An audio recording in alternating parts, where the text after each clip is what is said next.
Hello everyone, నేను పావని ఆప్టోమెట్రిస్ట్ని.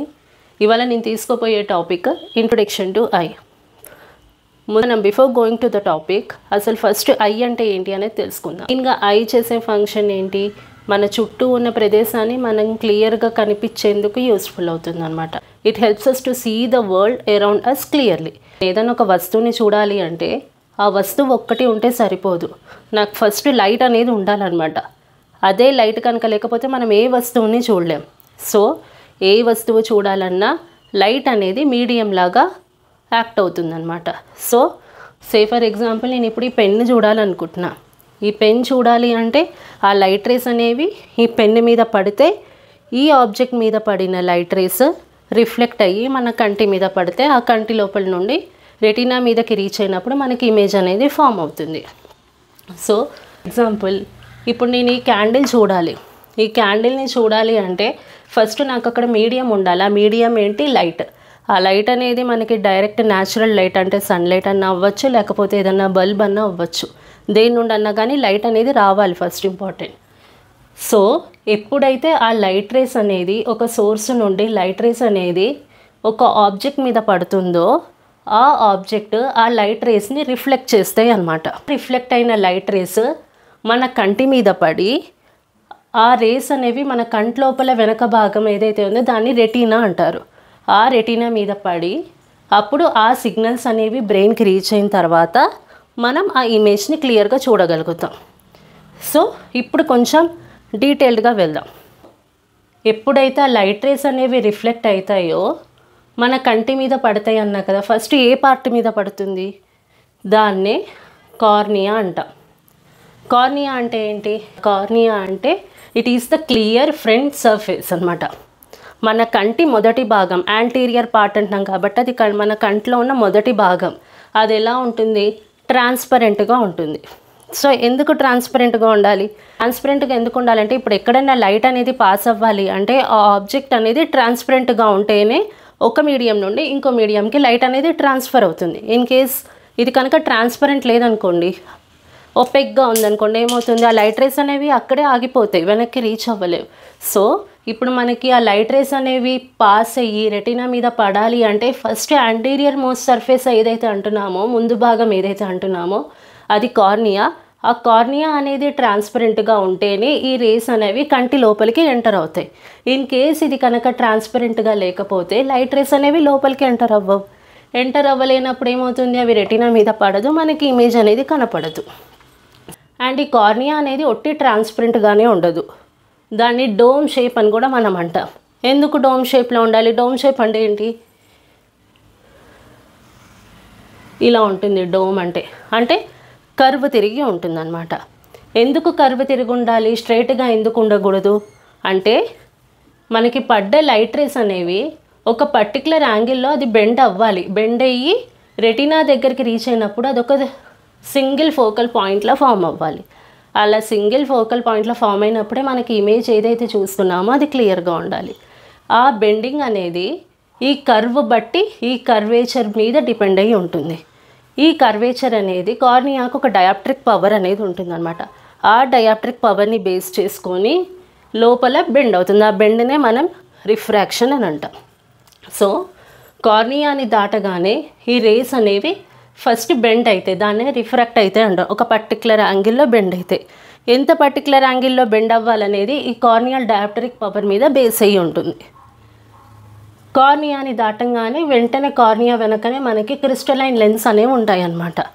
ఈ lens కూడా ట్రాన్స్పరెంట్గానే ఉంటుంది. ట్రాన్స్పరెంట్గా ఉంటేనే ఈ రేస్ అనేవి ఇంకా వెనక్కి వెళ్ళి రెటీనా మీద పడతాయి. ఇన్ కేసు ఈ లెన్స్ కూడా ట్రాన్స్పరెంట్గా లేదనుకోండి, ఏమవుతుంది? రేస్ అనేవి సరిగ్గా లోపలికి రీచ్ అవ్వవు, రెటీనా మీద పడదు, అండ్ ఇమేజ్ అనేది క్లియర్గా ఉండదు. సో లోపలికి ఎంటర్ అవ్వగానే బెండ్ అయిన లైట్ రేస్, రిఫ్రాక్ట్ అయిన రేస్ లెన్స్ మీద పడి అది ఇంకొంచెం బెండ్ అవుతాయి అన్నమాట. లెన్స్ దాటగానే ఇంకొంచెం రిఫ్రాక్ట్ అయ్యి రెటీనా వరకు రీచ్ అయ్యేసరికి సింగిల్ ఫోకల్ పాయింట్ లాగా పడుతుంది. ఇప్పుడు ఇంకొంచెం డీటెయిల్డ్గా వెళ్దాం. సో నేనేమన్నాను? కార్నియా అనేది ఫస్ట్ అది క్లియర్గా ఉంటుంది, ట్రాన్స్పరెంట్గా ఉంటుంది, అండ్ డోమ్ షేప్లో ఉంటుంది. అది డోమ్ షేప్లో ఉండటం వల్లనే అది లైట్ రేస్ అనేవి బెండ్ అవ్వగలుగుతాయి. ఇన్ కేసు స్ట్రైట్గా ఉందనుకోండి, అది సరిగ్గా బెండ్ అవ్వదు, మనకి ఇమేజ్ అనేది సరిగ్గా క్లియర్గా ఫామ్ అవ్వదు. సో ఈ కర్వేచర్, ఈ లెన్స్ కర్వేచర్ కానీ, కార్నియల్ కర్వేచర్ కానీ, లెన్స్ కర్వేచర్ కానీ డయాప్టరిక్ పవర్ మీద డిపెండ్ అయి ఉంటుంది. ఓకే, లైట్ రేస్ అనేవి కార్నియా మీద పడ్డాయి. కార్నియా మీద పడంగానే ఫస్ట్ లైట్ రేస్ అనేవి కంటి లోపలికి ఎంటర్ అవ్వాలి. ఎంటర్ అవ్వాలి అంటే ఎలా ఎంటర్ అవుతాయి? సో ఇప్పుడు మనం ఎవరిదన్నా ఐ చూసామంటే ఫస్ట్ మనకి కనిపించేది ఏంటి? మెయిన్గా ఒకటి వైట్ పార్ట్, ఇంకొకటి బ్లాక్ పార్ట్. ఈ వైట్ పార్ట్ ఏదైతే ఉంటుందో దాన్ని మనము కంజక్టివా స్క్లెరా అని అంటాం. స్క్లెరా అంటాం. కంజక్టివా అనేది దాని మీద ఉన్న ట్రాన్స్పరెంట్ లేయర్ అనమాట. వేరస్ ఏదైతే బ్లాక్ పార్ట్ని చూస్తున్నామో దాన్ని మనం కార్నియా అంటాం. కానీ నిజానికి ఇది బ్లాక్ కాదు, అది ట్రాన్స్పరెంట్గా ఉంటుంది. ఆ కలర్ అనేది దాని వెనక ఉన్న ఐరిస్ మీద డిపెండ్ అయి ఉంటుందన్నమాట. సో ఈ కార్నియాకి మీరు కరెక్ట్గా అబ్జర్వ్ చేశారంటే ఎవరికన్నా మధ్యలో ఒకటి చిన్న సర్కిల్ లాగా ఉంటుంది. ఆ చిన్న సర్కిల్ ఏంటంటే అది ఒక ఓపెనింగ్ అనమాట. సర్క్యులర్ ఓపెనింగ్ అంటారు, దాన్నే ప్యూపిల్ అంటారు. ఈ ఓపెనింగ్ నుండే లైట్ రేస్ అనేవి లోపలికి ఎంటర్ అవుతాయి. ఓకే, ఫస్ట్ కార్నియాని లైట్ రేస్ అనేవి హిట్ అవ్వగానే, కార్నియా మీద లైట్ రేస్ పడగానే అవి బెండ్ అయ్యి ప్యూపిల్ మీదగా లోపలికి వెళ్తాయి. ప్యూపిల్ నుండి లోపలికి వెళ్ళి దాని వెనకనే ఉన్న లెన్స్ మీద పడతాయి అన్నమాట. సో ఏంటి ప్యూపిల్ ఫంక్షనింగ్ ఏంటి అంటే మన కంట్లోకి ఎంత అమౌంట్ ఆఫ్ లైట్ వెళ్ళాలి, ఎంత అమౌంట్ ఆఫ్ లైట్ వెళ్ళకూడదు అనేది ఈ ప్యూపిల్ మీద డిపెండ్ అయి ఉంటుంది. ఎలా కంట్రోల్ చేస్తుందండి? అది ఎలా కంట్రోల్ చేస్తుంది? The main functioning of the pupil is it regulates the amount of light that enter in to the I. ఎంత లైట్ అంటే అంత లైట్ మన కంట్లోకి వెళ్ళింది అంటే మన కంట్లో సెన్సిటివ్ సెల్స్ ఉంటాయి రెటీనా మీద, అవి డ్యామేజ్ అయ్యి విజన్ దెబ్బతినే ఛాన్సెస్ ఉంటాయి అన్నమాట. సో ఎంత వెళ్ళాలి, ఎంత వెళ్ళకూడదు అనేది ఆ ప్యూపిల్ సైజ్ బట్టి మనకి లోపలికి లైట్ అనేది ఎంటర్ అవుతూ ఉంటుందన్నమాట. ఎగ్జాంపుల్, ఇప్పుడు మనం డే టైం బయటకు వెళ్ళామనుకోండి, బాగా ఎండగా ఉంటుంది, చుట్టుపక్కలంతా ఎక్కువ లైట్ ఉంటుంది. అలాంటి టైంలో ఏమవుతుంది? ఆ ప్యూపిల్ సైజ్ అనేది తగ్గుతుంది. దాన్నే కన్స్ట్రిక్షన్ అంటాం. తగ్గుతుంది, తక్కువ అమౌంట్ ఆఫ్ లైట్ అనేది లోపలికి వెళ్తుంది, మనకి ఇమేజ్ అనేది ఫామ్ అవుతుంది. అదే నైట్ టైం అనుకోండి, మనకి చుట్టూ ఏం లైట్ ఉండదు, ఒకటి ఎక్స్టర్నల్ లైట్ అనేది మనకి కావాలి, బల్బ్స్ రూపంలో కావాలి. న్యాచురల్ లైట్ అనేది ఉండదు కాబట్టి అలాంటి టైంలో డిమ్గా ఉంటుంది కాబట్టి నైట్ టైం ఎక్కువ లైట్ కావాలి మనకి ఇమేజ్ ఫామ్ అవ్వాలంటే. సో అలాంటి టైంలో నైట్ టైంలో ప్యూపిల్ అనేది కొంచెం డైలేట్ అవుతుంది. ఇన్ కేస్ ఒక రూమ్లో ఫుల్ ట్యూబ్ లైట్స్ ఉన్నాయనుకోండి, అలాంటి టైంలో కూడా డైలటేషన్లో ఉంటుందా నైట్ టైం అంటే? డైలటేషన్లో ఉండదు, ఎందుకంటే సఫిషియంట్ అమౌంట్ ఆఫ్ లైట్ ఉన్నప్పుడు ప్యూపిల్ అనేది చిన్నగానే ఉంటుంది. అదే మీరు నైట్ టైంలో బయటికి వెళ్ళారనుకోండి, అప్పుడు మనకి న్యాచురల్ లైట్ అనేది ఉండదు కదా, ఏవో ఆర్టిఫిషియల్ లైట్స్ అక్కడక్కడ ఉంటాయి, బల్బ్స్ ఉంటాయి, ఏవో బల్బ్స్ అక్కడక్కడ ఉంటాయి. కాబట్టి అలాంటి టైంలో మనకి ఆబ్జెక్ట్ చూడాలి అంటే ఎక్కువ లైట్ కావాలి, కాబట్టి ఆ ప్యూపిల్ సైజ్ అనేది ఇంక్రీజ్ అవుతుంది. సో ఎప్పుడైతే ఎక్కువ అమౌంట్ ఆఫ్ లైట్ ఉందో ప్యూపిల్ సైజ్ అనేది తగ్గుతుంది. ఎక్కువ అమౌంట్ ఆఫ్ లైట్ ఉంది అంటే ప్యూపిల్ సైజ్ అనేది తగ్గుతుంది. అదే తక్కువ లైట్ ఉంది అన్నప్పుడు ప్యూపిల్ సైజ్ అనేది పెరుగుతుంది. ఈ తగ్గిన దాన్నే మనం కన్స్ట్రిక్షన్ అంటాం. ఎప్పుడైతే ప్యూపిల్ సైజ్ అనేది పెరుగుతుందో దాన్ని డైలటేషన్ అంటాం అన్నమాట. సో ఈ ప్యూపిల్ సైజ్ చిన్నగా అవ్వటం, పెద్దగా అవ్వటం వల్ల మనకి ఎంత అమౌంట్ ఆఫ్ లైట్ లోపలికి ఎంటర్ అవ్వాలి అనేది ప్యూపిల్ సైజ్ మీద డిపెండ్ అయి ఉంటుందన్నమాట. డే టైంలో మోస్ట్లీ కన్స్ట్రిక్షన్లో ఉంటుంది, నైట్ టైంలో లైటింగ్ అనేది తక్కువ ఉంటుంది కాబట్టి ప్యూపిల్ సైజ్ అనేది పెరుగుతుంది. దాన్ని మనం డైలటేషన్ అంటాం. సో కార్నియాని హిట్ అవ్వగానే ప్యూపిల్ ద్వారా లెన్స్ మీద లైట్ రేస్ అనేవి పడతాయి అన్నమాట. సో లెన్స్ మీద లైట్ రేస్ పడినప్పుడు కూడా ఎట్లయితే కార్నియా మీద లైట్ రేస్ పడి అవి బెండ్ అవుతాయో దాన్నే మనం రిఫ్రాక్ట్ అని అంటామో, ఆ బెండింగ్ అనేది ఎలా అయితే కార్నియల్ కర్వేచర్ బట్టి దానికి ఉన్న డయాప్ట్రిక్ పవర్ బట్టి రిఫ్రాక్ట్ అవుతాయో, సేమ్ అలానే లెన్స్ మీద కూడా లైట్ రేస్ పడినప్పుడు దీనికి ఉన్న కర్వేచర్ బట్టి, దీనికి ఉన్న డయాప్ట్రిక్ పవర్ బట్టి ఇంకొంచెం బెండ్ అవుతాయి లైట్ రేస్ అనేవి. ఓకే, అదొక్కటైనా దాని ఫంక్షనింగ్? నో. లెన్స్ అనేది not only refracts the light rays, at the same time it helps us to focus the object. So ఇప్పుడు ఏదైనా మనం ఒక వస్తువు చూస్తున్నామంటే అది వేరియస్ డిస్టెన్సెస్లో ఉండొచ్చు. కొన్ని వస్తువులు దగ్గరగా ఉండొచ్చు, కొన్ని దూరం ఉండొచ్చు, కొన్ని మరీ దూరంగా ఉండొచ్చు. సో కొన్ని ఏమో కదులుతూ కూడా ఉండొచ్చు. ఎగ్జాంపుల్, ఇప్పుడు మనం బస్ చూస్తున్నామంటే అంత దూరం నుండి దగ్గరకు వస్తూ ఉంది అంటే అది క్లియర్గా అంత దూరం నుండి దగ్గర వరకు కూడా మనకి క్లియర్గా ఉంది అంటే అదంతా లెన్స్ మీద డిపెండ్ అయి ఉంటుందన్నమాట. సో ఈ లెన్స్ ఏం చేస్తుందంటే మనం చూడాలనుకున్న వస్తువుని ఫోకస్ చేసేలా చేస్తాయి అన్నమాట. So the main functioning of the lens is అది లైట్ రేస్ని రిఫ్రాక్ట్ చేస్తుంది, బెండ్ చేస్తుంది. అట్ ద సేమ్ టైం మనం ఏదైనా వస్తువు చూడాలనుకున్న వస్తువుని ఫోకస్ చేసేలా చేస్తుంది అనమాట. సో దట్ ఆ ఇమేజ్ అనేది క్లియర్గా కనిపిస్తుంది. సో కార్నియాని దాటగానే with the help of the pupil లెన్స్ని హిట్ అవుతాయి. లెన్స్ని దాటగానే ఆ లైట్ రేస్ అనేవి రెటీనా దగ్గరికి వెళ్తాయి. సో ఎప్పుడైతే లెన్స్ని దాటి ఈ లైట్ రేస్ అనేవి రెటీనా మీద పడతాయో అప్పుడు మనకి ఇమేజ్ ఫార్మేషన్ అనేది జరుగుతుందన్నమాట. ఇమేజ్ అనేది ఫామ్ అవుతుంది. But one thing you need to remember, ఇక్కడ ఏంటంటే ఏదైతే ఇమేజ్ ఫామ్ అవుతుందో అది మనం చూసిన ఇమేజ్కి రివర్స్లో ఉంటుంది. అంటే అప్ సైడ్ డౌన్ ఇమేజ్, దాన్ని మనం ఇన్వర్టెడ్ ఇమేజ్ అని కూడా అంటాం. ఇన్వర్టెడ్గా ఉంటుంది అనమాట. మనం ఇమేజ్ ఇలా చూస్తే ఆ ఇమేజ్ అనేది ఇన్వర్టెడ్లా పడుతుంది అనమాట. సో నాట్ ఓన్లీ దట్, మన రెటీనాకి ఉన్న ఇంకొక ఫంక్షన్ ఏంటంటే లెన్స్ నుండి ఎప్పుడైతే ఆ లైట్ రేస్ దాటి రెటీనా మీద పడతాయో ఆ లైట్ రేస్ని అది లైట్ సిగ్నల్స్ని ఎలక్ట్రికల్ సిగ్నల్స్ లాగా కన్వర్ట్ చేస్తాయి అన్నమాట. ఎందుకు ఎలక్ట్రికల్ సిగ్నల్స్లా కన్వర్ట్ చేయాలి? ఆ లైట్ రేస్ అనేవి డైరెక్ట్గా బ్రెయిన్కి వెళ్ళొచ్చు కదా అని డౌట్ రావచ్చు.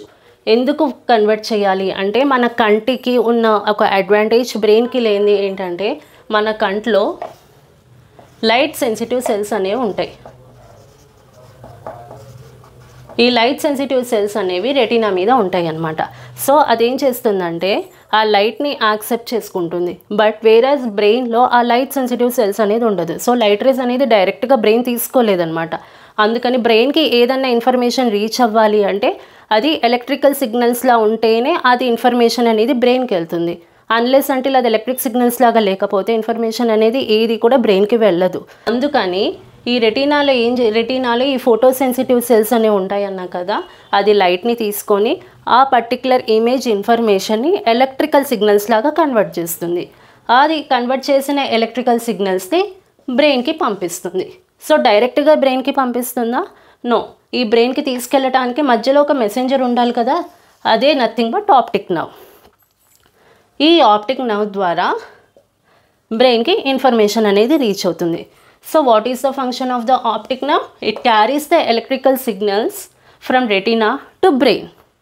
Okay, so brain ki information reach అవ్వగానే ఈ విజువల్ ప్రాసెస్ అనేది అంటే మనం ఏం ఆబ్జెక్ట్ చూస్తున్నాం ఏంటి అన్న విజువల్ ప్రాసెస్ అనేది అంతా విజువల్ కార్టెక్స్ అని ఒక ఏరియా ఉంటుంది బ్రెయిన్లో, అక్కడ జరుగుతుంది అనమాట. సో అదేం చేస్తుంది, ఓకే మనం సో పర్టికులర్ ఇమేజ్ చూసాం, ఒక ఆబ్జెక్ట్ని చూసినప్పుడు ఆ ఆబ్జెక్ట్ అనేది ఏ షేప్లో ఉంది, ఏ కలర్లో ఉంది, ఎంత డిస్టెన్స్లో ఉంది, ఎంత సైజ్లో ఉంది, అంటే everything related to that particular object. ప్రతిదీ ఆబ్జెక్ట్కి రిలేట్ అయ్యి ఉన్నదంతా షేప్, సైజ్, కలర్, డిస్టెన్స్, ఎక్కడ లొకేట్ అయ్యి ఉంది, అదంతా ఇంటర్ప్రెట్ చేస్తుందన్నమాట. సో ఎప్పుడైతే బ్రెయిన్ దాన్ని ఇంటర్ప్రెట్ చేస్తుందో అప్పుడు మనకి ఫైనల్ అవుట్పుట్ వస్తుంది. సో ఎప్పుడైతే ఈ లైట్ సిగ్నల్స్ అనేవి రెటీనా దగ్గర ఎలక్ట్రిక్ సిగ్నల్స్లా కన్వర్ట్ అవుతాయో ఆ ఎలక్ట్రిక్ సిగ్నల్స్ ఎప్పుడైతే బ్రెయిన్కి వెళ్తాయో ఎప్పుడైతే బ్రెయిన్ మనం చూసిన ఇన్ఫర్మేషన్ని ఇంటర్ప్రెట్ చేసి ఓకే మీరు చూసింది సో అండ్ సో ఆబ్జెక్ట్, దాని కలర్ ఇది, దాని షేప్ ఇది, ఇది ఇంత డిస్టెన్స్లో ఉంది, ఆ ఇన్ఫర్మేషన్ అంతా ఇంటర్ప్రెట్ చేసి అప్పుడు మనకు అది ఇంటర్ప్రెట్ చేయటం వల్లనే మనం ఒక ఆబ్జెక్ట్ అనేది క్లియర్గా చూడగలుగుతాం. సో మనం ఏదన్నా ఒక ఇమేజ్ని చూడాలంటే జస్ట్ ఐ వరకు ఆగిపోదన్నమాట. ఐ వరకు ఉంటే సరిపోదు, లైట్ రేస్ అనేవి ఐ వరకు రీచ్ అయితే సరిపోదు. ఆ సిగ్నల్స్ అనేవి బ్రెయిన్ వరకు వెళ్తేనే మనం పలానా ఆబ్జెక్ట్ని మనం రికగ్నైజ్ చేయగలుగుతాం. సో ఆ ఫంక్షనింగ్ అనేది not only depends upon the I, it also depends upon the brain. Okay, ఈ సిగ్నల్స్ అనేవి కనుక బ్రెయిన్కి రీచ్ అవ్వలేదంటే మనం ఆ ఆబ్జెక్ట్ని చూడలేమన్నమాట.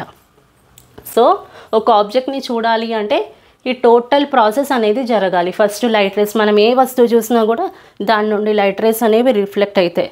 ఆ రిఫ్లెక్ట్ అయిన లైట్ రేస్ ఫస్ట్ కార్నియా మీద పడతాయి, కార్నియా నుండి వెనక ఉన్న లెన్స్ మీద పడతాయి. ఎట్లా పడతాయి? త్రూ ప్యూపిల్ మీదగా లోపలికి వెళ్ళి లెన్స్ మీద పడతాయి, లెన్స్ నుండి రెటీనా మీద పడుతుంది, రెటీనా దగ్గర ఇమేజ్ ఫామ్ అవుతుంది. ఆ ఇమేజ్ని రెటీనా ఎలక్ట్రికల్ సిగ్నల్స్ కింద కన్వర్ట్ చేసి ఆ సిగ్నల్స్ని బ్రెయిన్ దగ్గరికి పంపిస్తుంది. ఎలా పంపిస్తుంది? With the help of the optic nerve. అప్పుడు బ్రెయిన్ అనేది మనం ఏం ఆబ్జెక్ట్ చూసాం, దాని కలర్ ఏంటి, దాని షేప్ ఏంటి, ఎంత దూరంలో ఉంది, దాని సైజ్ ఏంటి, అంత ఇంటర్ప్రెట్ చేసి మనకి ఫైనల్ అవుట్పుట్ ఇస్తుంది. అప్పుడు మనం ఇమేజ్ అనేది చూడగలుగుతాం అన్నమాట. సో ఇందులో ఏ ఒక్క పార్ట్ కానీ డిస్టర్బ్ అయినా కానీ మనకి ఇమేజ్ అనేది క్లియర్గా ఉండదు. సో ఇదంతా ఒక కంట్లోనే అవుతుందా? నో. ఈ సేమ్ ప్రాసెస్ అనేది 2 కళ్ళల్లో జరుగుతుంది. సో మనం ఏదన్నా ఒక వస్తువు 2 కళ్ళతో చూసినప్పుడు మనకెట్లా సింగిల్గా కనిపిస్తుంది? సో ఇలాంటి విషయాలు ఇంకా తెలుసుకోవాలి అంటే please to like, share and subscribe my channel.